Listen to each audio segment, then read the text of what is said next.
What happens when the silver screen glow hides scorchingly real passion? Behind every polished publicity still of old Hollywood lay whispers that could topple fortunes and rewrite moral codes. Tonight we pull back the velvet curtain on 20 forbidden affairs that reshape the industry's power map and public conscience forever. Hit like, drop a comment with the scandal you never saw coming, and let's dive in. Mary Pickford and Douglas Fairbanks. When America's sweetheart met the swashbuckling king of silent adventure, both were married to other people, and both were prisoners of studio morality clauses. Their courtship began in secret garden strolls at Pickfair, the Hollywood Hills estate Mary bought in 1917 as a business retreat. Telegrams coated with Shakespeare quotes flew across continents during promotional tours. By 1920, they'd filed messy divorces that had fan magazines screaming, "Betrayal," yet their union created something revolutionary: united artists. Suddenly, stars owned their negatives in distribution, bypassing moguls like Zukor and Lemmel. Hollywood's first paparazzi frenzy was born outside courthouse steps, while religious groups condemned Mary's fall from virtue. In one daring leap, the lovers proved creative control was possible, and every A-lister since has chased their blueprint. Pickford Fairbanks merchandise, from dolls to cigarette cards, ignited the first modern fandom economy.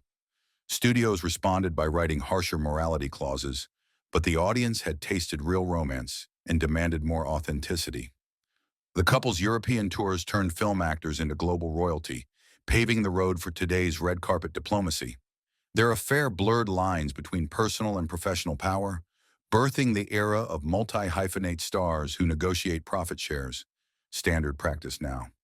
Pickford and Fairbanks showed Hollywood that a scandal, if spun right, could mint money faster than any blockbuster reel. Clark Gable and Loretta Young.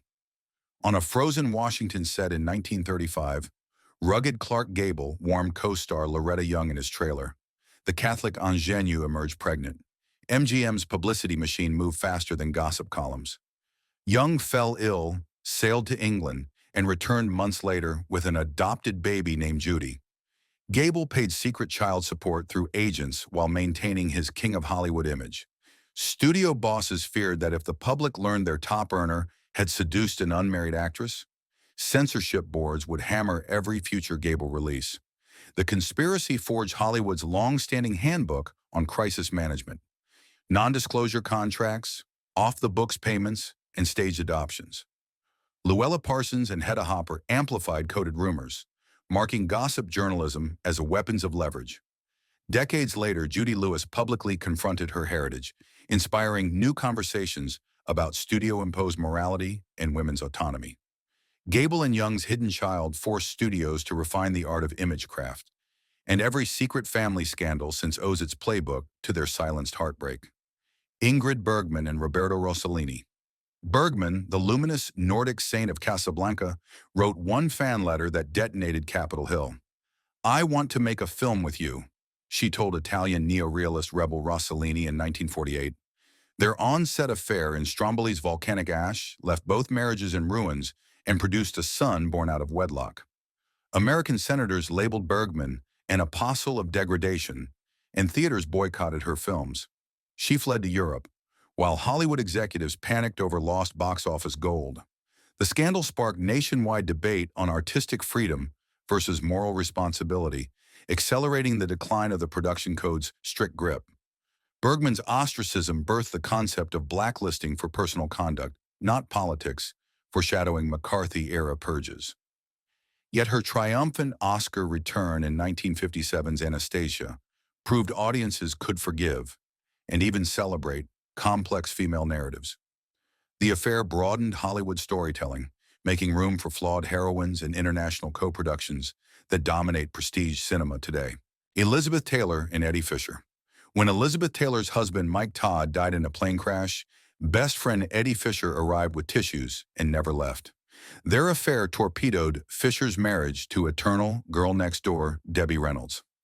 Public outrage was seismic. NBC canceled Fisher's variety show, and Taylor was branded a homewrecker. Yet the furor drove 20th Century Fox to gamble on Cleopatra, betting Taylor's notoriety would sell tickets despite ballooning costs. The Taylor Fisher scandal birthed modern tabloid culture. 24-hour coverage, photo ambushes, and whispered exclusives sold for five-figure sums.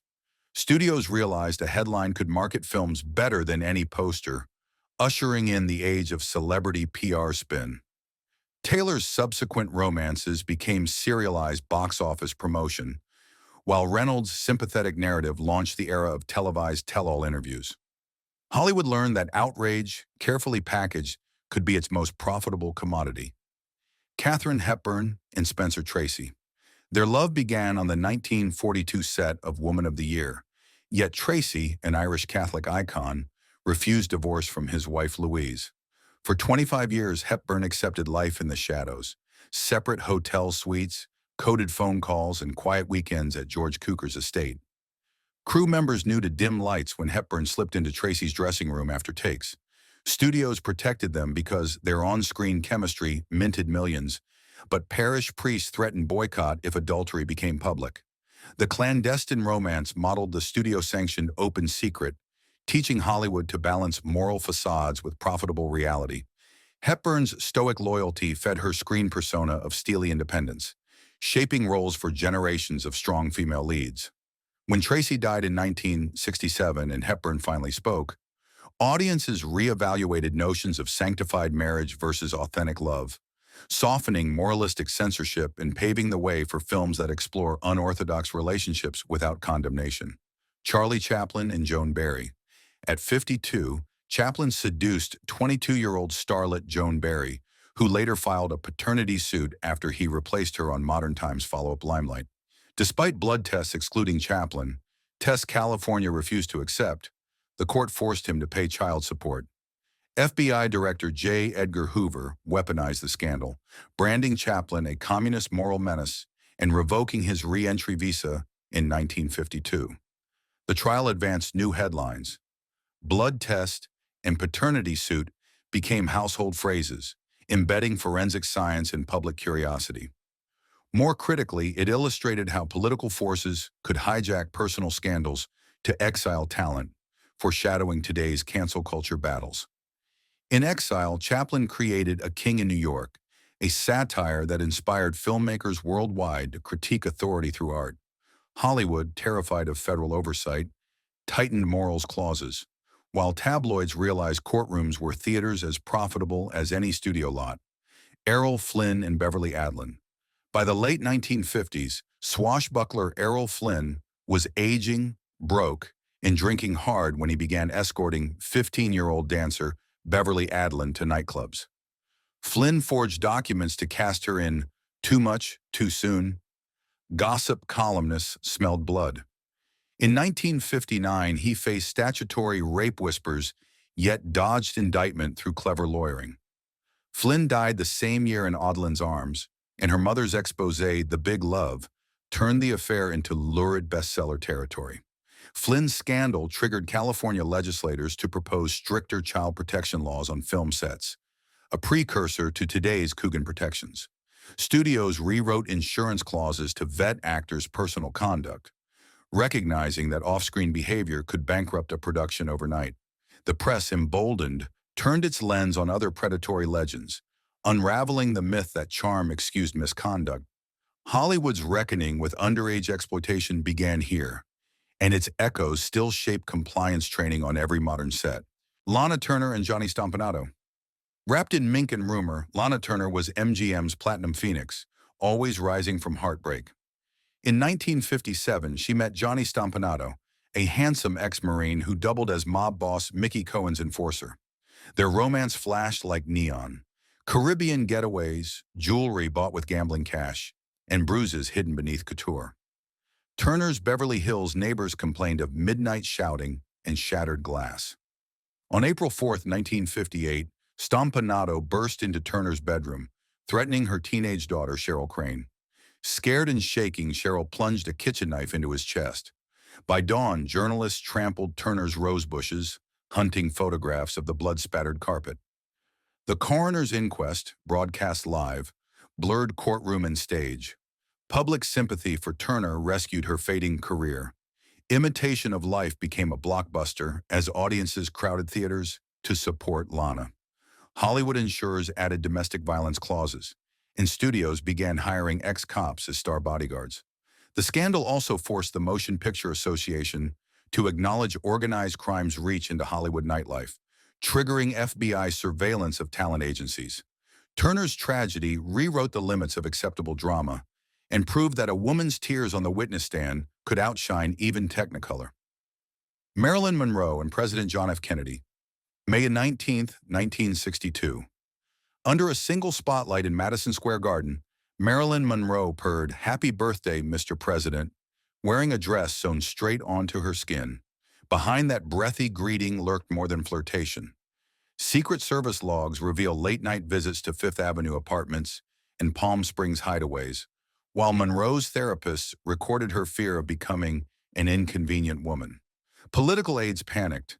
An exposed love affair could hand the Soviet Union blackmail leverage during the Cuban Missile Crisis. After Monroe's death that August, Los Angeles detectives found an unlisted phone number scrawled BOBK beside sleeping pills. The fallout birthed permanent firewalls between Washington and Hollywood. Studio executives instructed stars never to campaign without vetted talking points, while presidents stopped inviting screen sirens to private suites.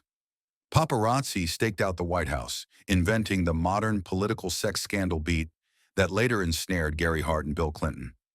Monroe's tragedy taught Hollywood that proximity to power could be lethal, and taught politicians that every candlelit rendezvous might end on tomorrow's front page. Ava Gardner and Frank Sinatra. Ava Gardner grew up barefoot on North Carolina tobacco fields. Frank Sinatra came from Hoboken's Steel Shadows. By 1950, they collided like galaxies. Sinatra, still wed to Nancy, trailed Gardner through Madrid bullrings and Kenyan savannas, begging for forgiveness each time his temper flared. The Vatican condemned their union.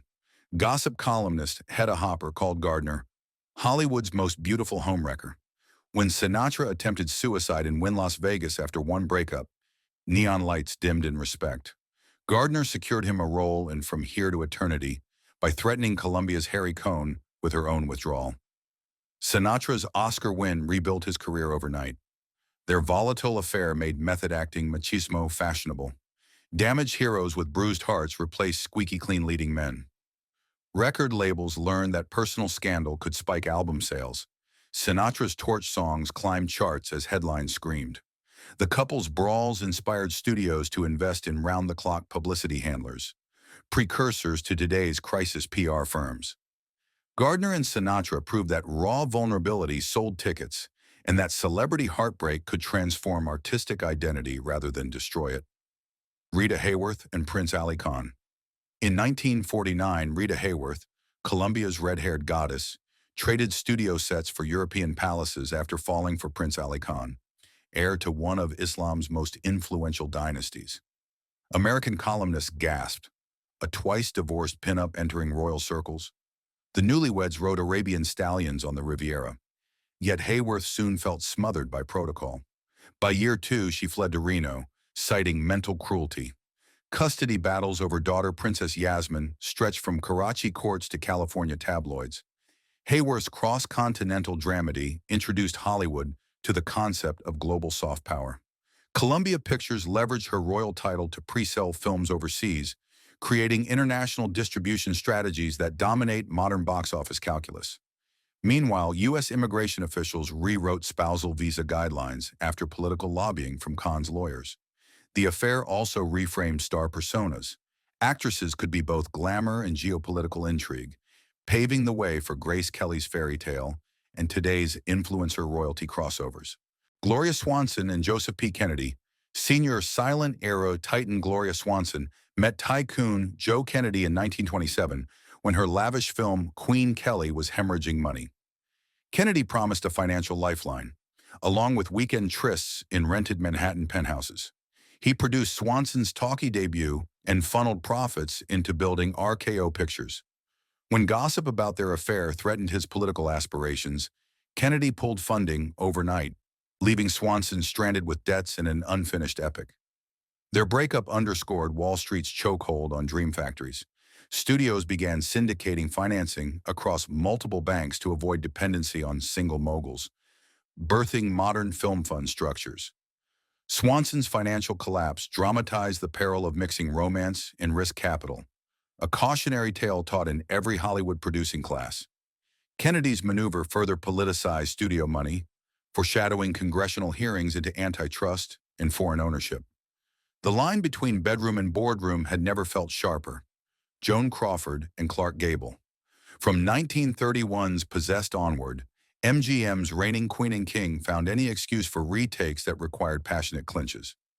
Louis B. Mayer, fearing divorce lawsuits, ordered the affair buried, separate bungalows, staged double dates, and contracts banning them from sharing European press tours.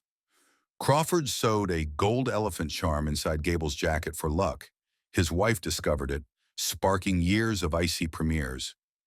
Their chemistry turned every shared picture into box office gold, but tension on adjoining sets reportedly delayed productions by weeks. The romance inspired Mayer to craft the image rotation system, redistributing co-stars to prevent real passion from hijacking shooting schedules. Public fascination with Crawford and Gable's will they won't they dynamic hardened the Hollywood publicity cycle of teaser photos, denials, and strategic reunions used today for superhero franchises. Their thwarted love also underscored class disparities within the studio hierarchy, fueling Screen Actors Guild campaigns for stronger personal time clauses. Humphrey Bogart and Lauren Bacall. At 44, Humphrey Bogart was trapped in a stormy marriage to actress Mayo Method. At 19, Lauren Bacall was fresh off a Harper's Bazaar cover. On To Have and Have Nots' humid Florida set in 1944, director Howard Hawks warned Bacall, "You mess with Bogey, you're finished." She did anyway. They communicated in chess moves. Bogart left a night in Bacall's dressing room. She returned a queen. When Method threatened suicide, Bogart refused Hawks' demands to end the fling. The film wrapped early, and headlines christened Bogey and Baby. Their defiant marriage in 1945 reshaped studio authority. Stars realized they could overrule executives if public sentiment was loud enough. Bogart's creation of Santana Productions soon after championed actor-run companies, influencing everything from Kirk Douglas's Bryna to George Clooney's Smokehouse. Bacall's smoky voice and look redefined feminine allure, ushering film noir's hard-edged heroines. Together they proved that authentic love on and off screen could sell an entire cinematic movement, and that age gaps, if spun as destiny, became aspirational rather than scandalous. David Oelsnik and Jennifer Jones. Obsession in Technicolor. When producer king David Oelsnik spotted Oklahoma, ingenue Jennifer Jones testing for Clooney Brown in 1943, he saw more than star potential. He saw salvation for his fading studio and his restless heart. Although both were married, Selznick installed Jones in a Beverly Hills bungalow, wired to his desk phone, sent her 30-page love memos, and assigned a staffer to read poetry outside her door until dawn. As their secret deepened, Selznick spent $500,000 re-editing Duel in the Sun to showcase Jones's every fluttering eyelash, earning the film the nickname Lust in the Dust. His legal team crafted a divorce that left his first wife, Irene Meyer, heir to the MGM fortune, raging in the press. Selznick's tunnel vision gamble on Jones rewrote Hollywood finance. Bankers demanded obsession insurance before backing auteurs, birthing today's completion bond system. Their eventual 1949 marriage cemented the template of the producer-muse power couple that would inspire Hitchcock Hedren and Alan Farrow. Yet Jones's uneven performances after Selznick's death warned studios against tying an entire slate to one love-struck mogul. Hollywood learned that when romance dictates edit bays, art and economics collide, sometimes explosively. Joan Bennett, Jennings Lang, and Walter Wagner film noir siren. Joan Bennett thought a discreet afternoon with her agent Jennings Lang would stay hidden behind tinted windows. Her husband, producer Walter Wagner, hired a private detective, confronted the couple in a Beverly Hills parking lot on December 13, 1951, and shot Lang through the hip. Wire service photos of Bennett in a blood-spattered mink hit front pages worldwide. Wagner pled temporary insanity and served 4 months. Bennett, though innocent of adultery, was blackballed overnight, her career forced into television exile. The scandal spawned Hollywood's first crisis management textbook. Studios set up 24-hour legal hotlines and began inserting morals breach suspension clauses for both spouses. Billy Wilder mined the incident for his Oscar-winning The Apartment, proving real gossip could mint fictional gold. Bennett's exile ignited conversation about gendered double standards, an early tremor of the feminist reckoning that would shake the industry decades later. George Reeves and Tony Mannix. The death of Superman. Television's original Superman, George Reeves, entered a kept-man arrangement with Tony Mannix, glamorous wife of MGM fixer Eddie Mannix, in 1950. Tony lavished cars and a Benedict Canyon home on Reeves, while Eddie quietly approved. Hollywood's open secrets suited studio control. Trouble erupted when Reeves fell for socialite Leonore Lemon and announced marriage plans. In the early hours of June 16, 1959, Reeves was found shot dead in his bedroom. Police ruled suicide, but rumors swirled that spurned Tony, or Eddie's mob allies, pulled the trigger. The mystery sparked a wave of set security reforms and gun handling protocols. Insurance underwriters demanded psychological evaluations for marquee actors, and the label Superman Curse warned producers about typecasting risks. True crime fascination with Reeves's demise pioneered the modern limited series docudrama, culminating in projects like Hollywoodland that blurred reportage and entertainment. Paul Newman and Joanne Woodward. On the Broadway stage of Picnic in 1953, married father of three Paul Newman locked eyes with understudy Joanne Woodward and felt the temperature spike. Their affair smoldered for 5 years through motel rendezvous, brownstone sublets, and coded telegrams signed Picnic Pal. Newman's Catholic guilt and studio image as wholesome war hero clashed with tabloid whispers, but Woodward's Oscar for The Three Faces of Eve handed the couple narrative control. Newman divorced in 1958, married Woodward days later, and spent the honeymoon filming The Long Hot Summer. Life and art merging in Mississippi humidity. The duo's 50-year marriage rebranded adultery as destiny when framed as soulmates, softening fan backlash and guiding publicity departments toward redemption arcs over denial. Their partnership launched independent production house Newman Foreman, advancing profit-sharing deals that empowered actors behind the camera. Hollywood discovered that confessing sin, then living the fairy tale, could polish reputations brighter than any denial campaign. Rock Hudson and Hollywood's Lavender Marriage. Tall, dimple-cheeked Rock Hudson topped 1950s box office lists as every housewife's screen fantasy, even as he romanced men like actor Lee Garlington after dark. Agent Henry Wilson orchestrated a hasty 1955 wedding to secretary Phyllis Gates, once Confidential magazine threatened to expose Hudson's homosexuality. The marriage, dissolved in 3 years, served its purpose. Headlines rebranded Hudson as dutiful husband. The industry breathed easier in giant storm theaters. Hudson's coerced facade institutionalized the Lavender Marriage, a studio tactic pairing queer stars with straight spouses to dodge moralists and preserve overseas grosses. Publicists perfected rumor management grids, fake dates, staged beach photos that later shielded generations of LGBTQ+ performers. Decades on, revelations about Hudson's sexuality and AIDS death in 1985 forced Hollywood into public health advocacy and cracked the closet door for future stars. The lesson? Truth eventually outs, and industries that ignore it pay in credibility. Vivien Leigh and Laurence Olivier. In 1936, married British actors Vivien Leigh and Laurence Olivier shared a train to London and decided within hours that they were destined. Their affair burned in stage wings, French chateaux, and West End flats while wartime bombs rattled windows.